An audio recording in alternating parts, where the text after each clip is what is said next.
Don Schmitt. Wow. One of the things that I think we all realize, but it's right in front of us. Now we're going to be at, you and I are going to be in Roswell together here in less than a month. Yeah, less than a month. That there's a hard, morose fact right in front of us that pretty soon nobody's going to be alive from Roswell.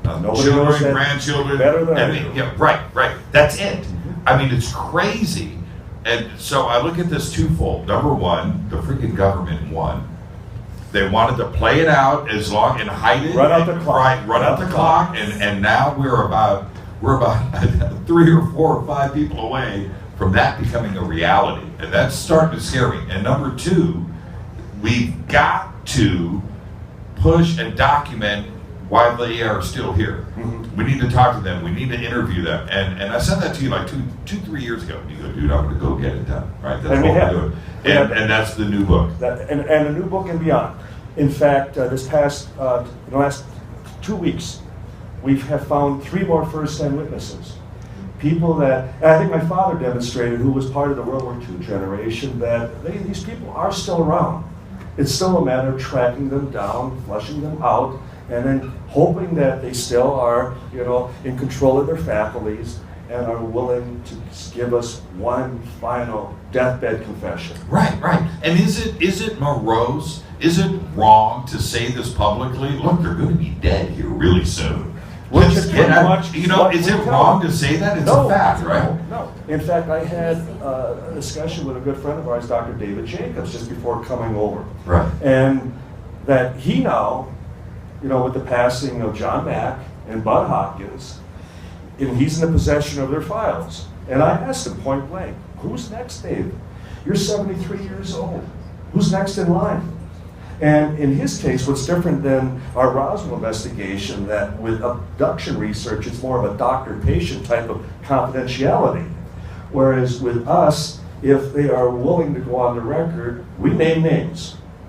And that is what also protects them. Mm-hmm. So we've been able to demonstrate that it's best if you do talk. And it's best for your families that you talk.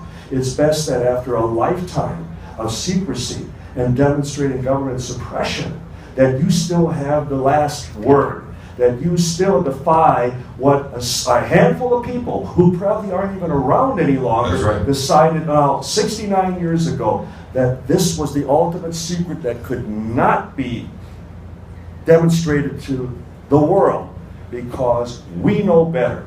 We know what's right for the people, but we especially know that it's not going to happen on our watch, and that's where I still feel we stand in defiance of the fact that as long as these people are still alive, we're going to try and make every effort to get their final testimony while we still have time. Amen.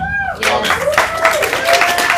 How close were we really that first week of July, second week of July, to absolutely not knowing anything about Roswell? And that's a frightening thing to wrap your mind around, but we were.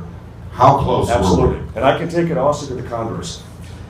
If it would not have involved civilians, it would have been strictly a military recovery operation. Done deal. The greatest discovery in the millennium, and we never would have had a word about it. Right. The fact that there were civilians involved who then spoke with the press, right. And the story started to break. And the military, as much as the skeptics would suggest that the press release was, just a mistake on the part of the Roswell Army Airfield. Right. It was all orchestrated. It was all done for effect. It was all the creation of a strong man to acknowledge it, build it up, and then tear it down. Right. And doesn't that put a knot in your stomach to think that it was that close? That close. In fact, after John Delancey and I, we did a portrayal of a radio dramatization, 1998. Entitled Roswell, the Unheard Broadcast. I played the radio announcer, and he portrayed the infield reporters and all the witnesses who didn't go to the authorities, but came to the press, and how it would have changed everything. It would have got completely beyond the government, and we'd be all sitting here right now talking about our space brothers, so to speak, and are they here to hurt us or not, or I have often said, I want to finish this, Jimmy. because I want to get onto something much more simple like cancer research, Yeah, right. or being the first man on Mars, man. or That's it. We're at the end of the show. Don Schmitt, thank you so much. Thank you. See you at Roswell. Yeah, we're